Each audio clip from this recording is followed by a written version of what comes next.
Всем добрый вечер. На самом деле мой Good доклад evening, everyone.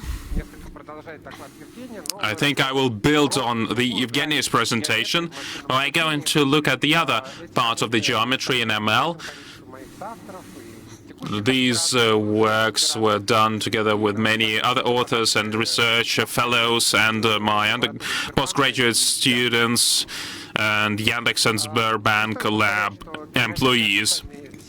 GANs, generative adversarial networks, are the main tool to generate new content and analysis for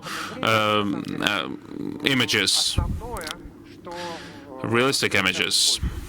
This is what is mostly used. It's hard to train these models. We know the methods, but among the practitioners, we understand that training these models is quite challenging. And one of the works that I would like to shed light on is when you use a quite a fine-tuned mathematical tool to fully describe the different types of the training. What is GAN? The key ideas, Jan Goodfellow created that. Maybe Schmidt-Huber was not agree with me, but the scientific community thinks that it was 2014 when these methods became applicable, and the idea is that we have non-marked samples, and every picture, maybe it goes to a class, but we do not know which one, and we want to have a model that would get the noise, for instance, and would generate the fakes. And our task is to generate the fakes that the other network will not be able to distinguish. So there is a game when a generator wants to fool the discriminator, and discriminator wants to distinguish between the real and the fake. And well, obviously, if you train it properly, the generator will be able to generate the ideal images, and no discriminator will be able to distinguish between the real and the fake ones. This is one of the cross-entropy examples, but there are many other cross-functions here. Why one function is better than the other one, what parameters do you need to use, and how can you analyze the similarity of these methods? If you have a task to minimize, the stochastic gradient descent method is well known, although not to the point of perfection. If you talk about min and max task, the game task, the theory is even harsher to understand. The idea is quite simple. If you had a difficult task, you need to simplify it, to put it simply. Usually neural networks use that as a generator. We're talking about the complex parameterization of many variables, and if you compare the weights in the environment of the parameters, this convergence is hard to analyze, because the question arises, how can you use the function by the neural network? And we decided to put the question in a different manner. Let's think that the discriminator generator are just two variable functions, and that means that this min-max task can be resolved by the iteration by the function in the environment. This is the abstract notion, but this abstract notion helps to understand the geometry of the training process. So the function of the losses, this is the mathematical expectations from different data, from unknown functions. For different networks, we use different parameters. Goodfellow used a logarithm, and they had two functions, two variants of these functions. If you use the very known approaches known to every mathematical student, you can make the approximation of this functionality, but you will not do it in the space of the vectors, but in the space of the functions. And that means that instead of the hard functionality, you'll have a difficult, complicated functionality, but in the quadratic function, and it includes the integral of the function u and another part of the functions. So there is a linear order that is built that is not dependent on the used function, and the local convergence of any optimization method will be built on this specific functionality and the convergence of this functionality. Okay, so if you talk about the time, we have a gradient flow. So minimum for one function, that's what we need to search for, and maximum for the other one. So we have plus gradient and minus gradient, du and dt minus the gradient. This is a hyperbolical system, and you know well that when you have a min and max task and that's a game, it has the oscillator nature. So the convergence of the training is going down, going up, error rate, I mean, and you can see the general picture. You can see the local dynamics here. Okay, so you have put an equation. What are the practical implications? This abstract mathematical apparatus can lead to quite simple mathematical conclusions. You can simplify that system, and actually the calculation of the local dynamics will be the calculation of the functions and the vectors of the weighted Laplace operator. These operators have been under research for decades. Before the deep learning methods, these operators were in this or that sense, and maybe they'll find their applications in the current ML and DL, but this operator is the most converged operator. It has its own functions. It is put here for the simple manifolds, but the value itself, the variations of these values, explains the interactivity of the process. So depends on the parameters of the method, depends on the fundamental features and properties of the manifold. You can have this convergence. The Poincare constant is the key quantity, but this sounds abstract. This is a non-zero value for this Laplace weighted operator. It has a very simple geometrical sense. If your density is two unconnected pieces, then Poincare goes to zero. The more connectivity, the higher Poincare constant, and the better iterativity of the process, and this is what we show on the graph.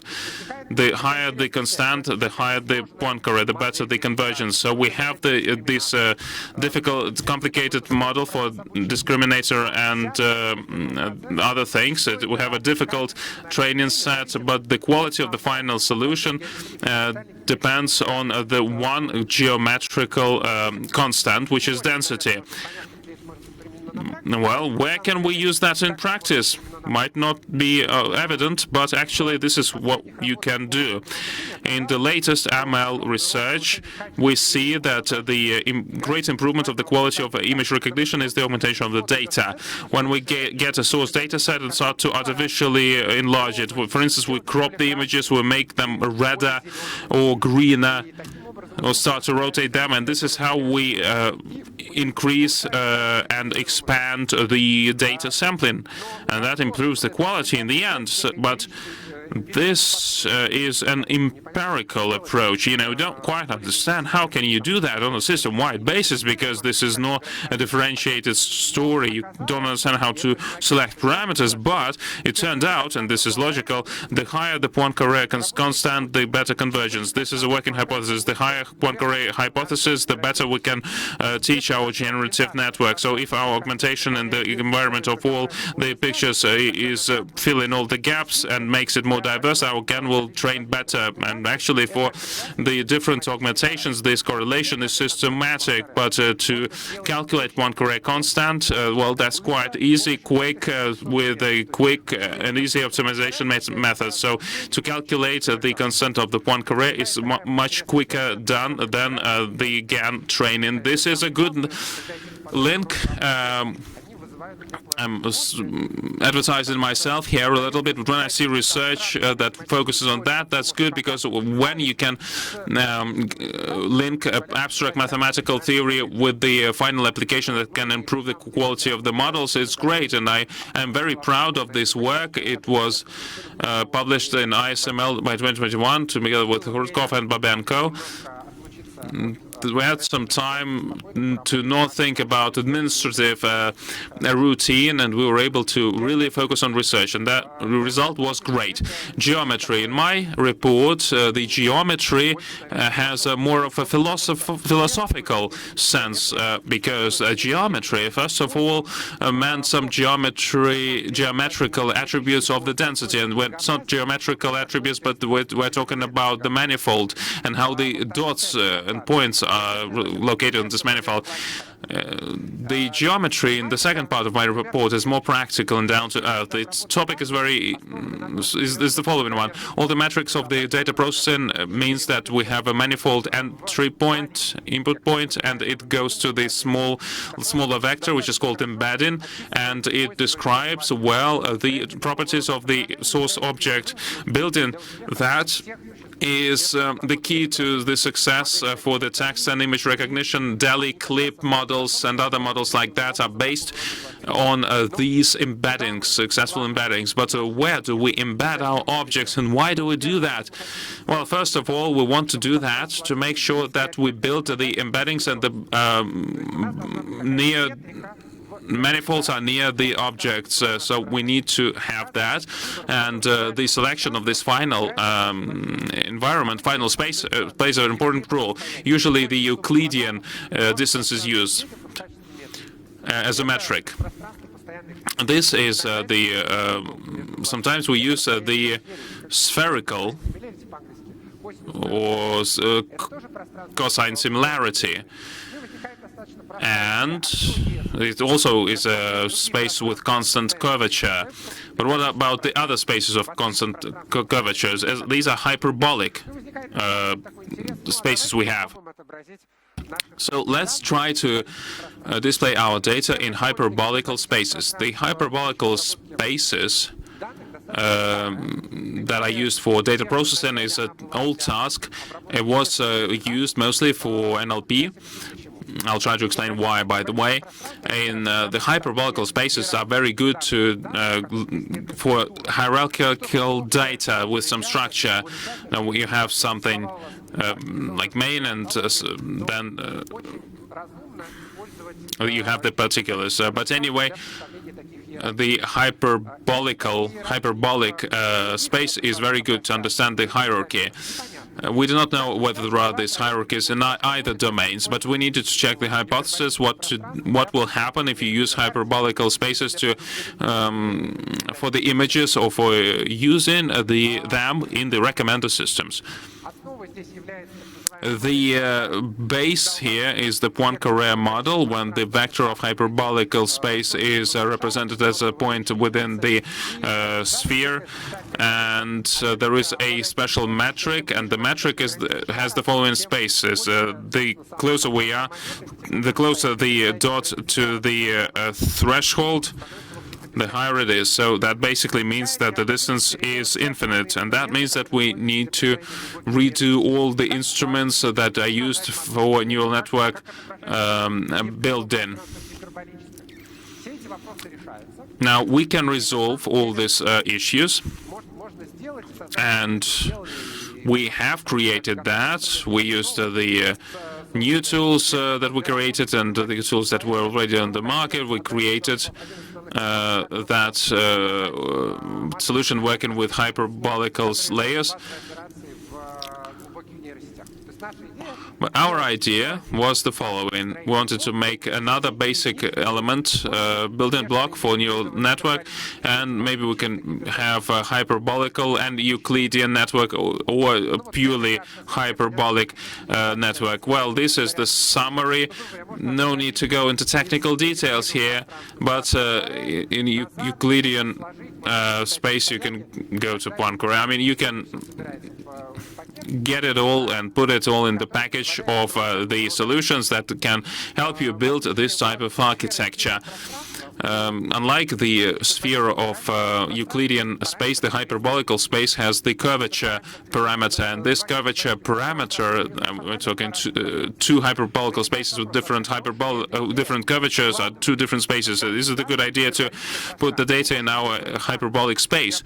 Can we, without training large models, can we check the level of hyperbolicity? Here we use the work of Mikhail Gromov, a great geometry expert, delta hyperbolicity by Gromov, that's his term, and if you use the distance between the objects, the pair distance between the objects, you can understand how to better put these dots in the hyperbolical space.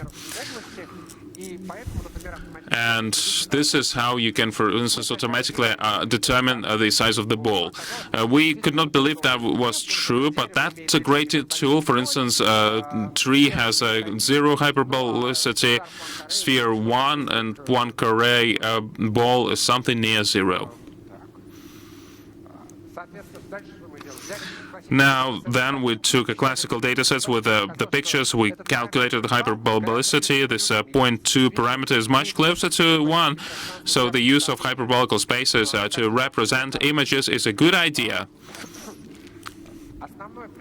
The main application are the tasks where we do not have a lot of examples for each class. This is a few-shot learning, where we need to make a decision to divide the spaces by some crude classes, then by subclasses, but not do it in an obvious way, but we need to train the right embeddings. So the right embeddings will remove a lot of redundant work for us. The main operations with a few-shot learning is multiplying a lot of vectors and figures, and you can do that thanks to a Poincare model and with Collider coordinates solution. Some interesting hypotheses were checked, and we received positive results. After that, if we trained the embeddings on one data set and then we put the data from another data set, so out of distribution, the data from the another data set goes to the closer to the center, so the model cannot recognize what are these data, and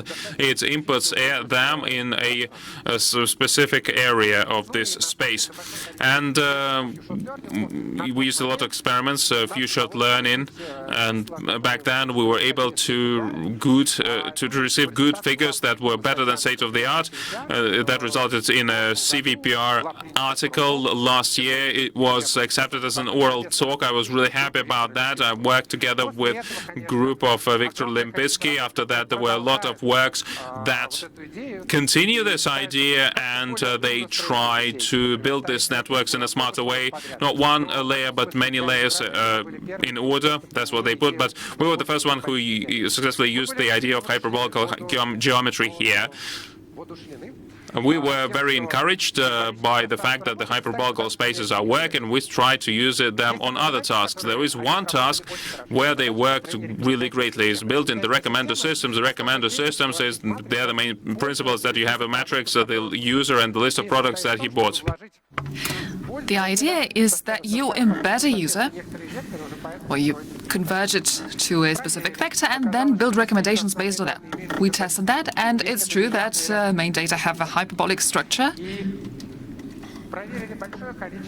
It's a clear hyperbolic structure, and we validated all kinds of options together with Sberbank's AI lab, and it turned out that most of them did not work, but then we got this interesting understanding of a solution that might work, and it did work, the hyperbolic perceptron and the hyperbolic autoencoder.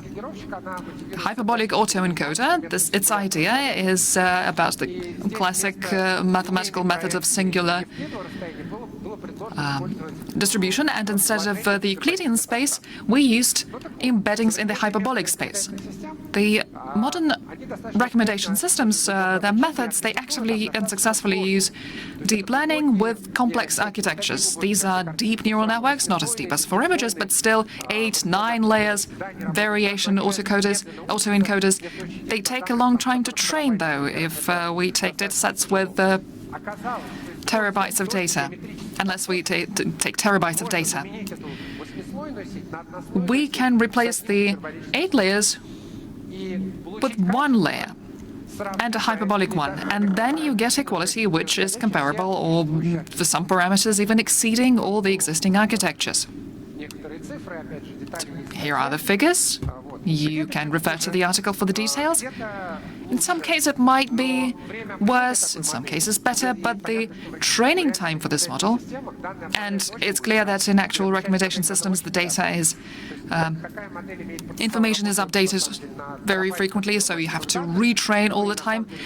We have to use massive terabytes of data for these models, and as far as I know, it's already being used in production by one of the companies.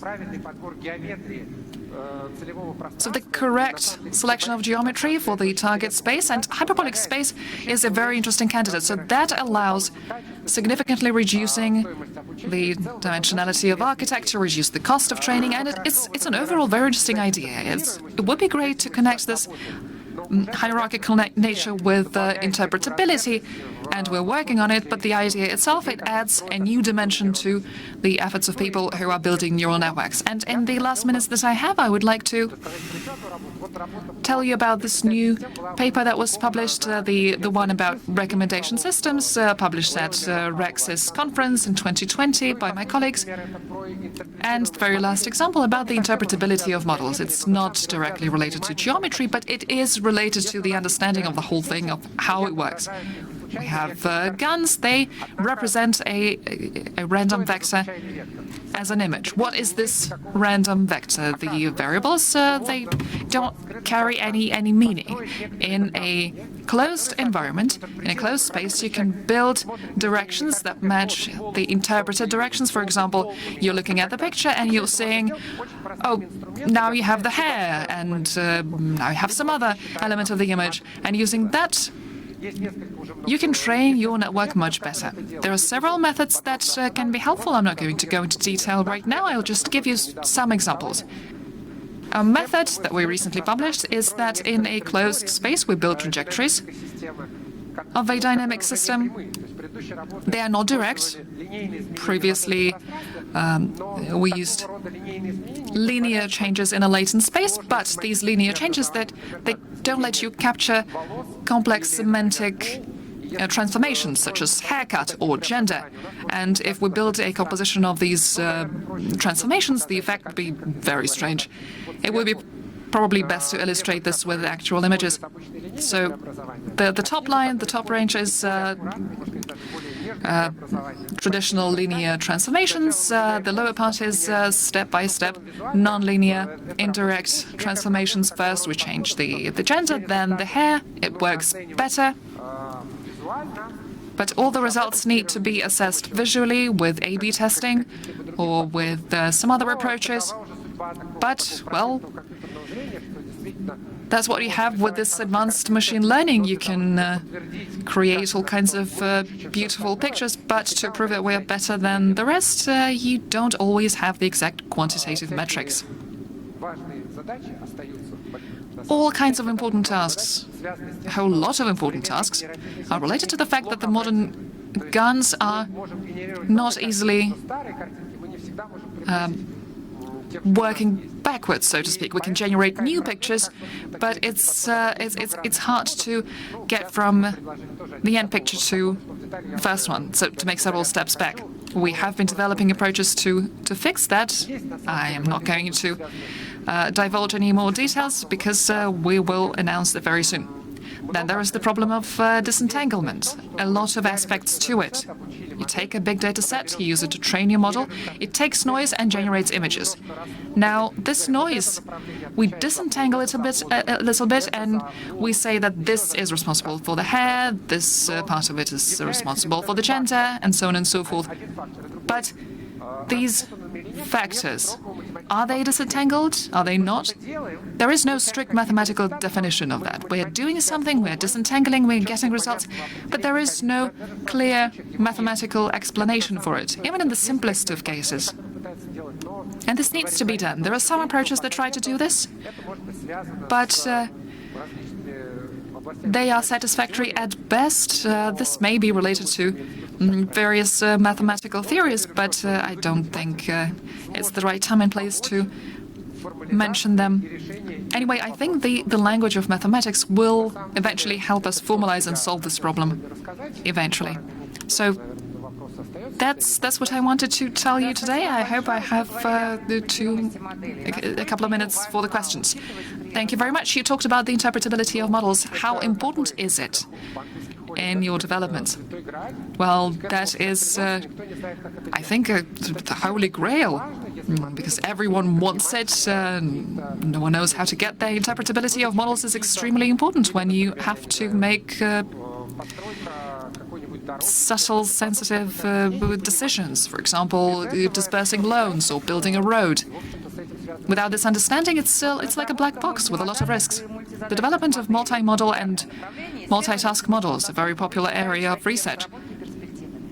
To which extent do you think they are promising? This is one of the mainstream areas. Everyone is doing it. We want to build an architecture that solves all multimodal problems. The one who does it first will have a competitive edge. What is the role of Skoltech in AI research in Russia? Well, Skoltech plays the leading role in it. We have created an AI lab with 13 or 14 professors. You have seen some of them on this stage today. 40% of publications on artificial intelligence at leading conferences are done by Skoltech. A lot of universities, a lot of companies are catching up, but we have computer vision, recommendation systems, robotics, artificial intelligence, everything in our stack. So yes, we are leading. Thank you very much. Thank you for finding the time.